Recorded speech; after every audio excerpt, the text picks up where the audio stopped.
Le défenseur, c'est un peu le service public des services publics. Je joue un rôle d'interface entre une personne qui est perdue, qui est démunie, qui ne sait plus comment s'y prendre, puisque c'est de ça qu'il s'agit essentiellement, c'est-à-dire de gens vulnérables, tout ça.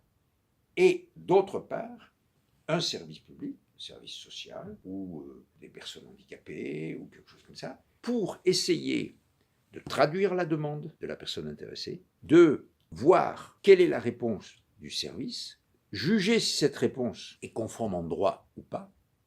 Si elle l'est, le délégué va dire à la personne, vous savez, vous avez tort, le service en face de vous a raison. Si au contraire, la position du service n'est pas fondée en droit, s'il n'applique pas telle ou telle disposition, si par exemple, dans le calcul d'une retraite, la personne devrait avoir 300 ou 400 euros de plus, à ce moment-là, le rôle du défenseur des droits, notamment le rôle du délégué, c'est d'obtenir que la décision soit changée et que la personne obtienne satisfaction.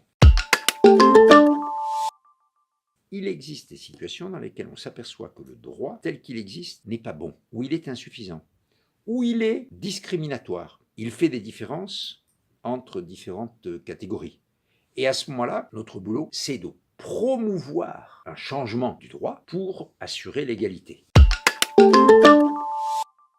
Complexe, multiple, mais qui a une caractéristique fondamentale, il est disponible, gratuit, totalement neutre et impartial, et bien entendu, totalement indépendant et libre dans ses décisions.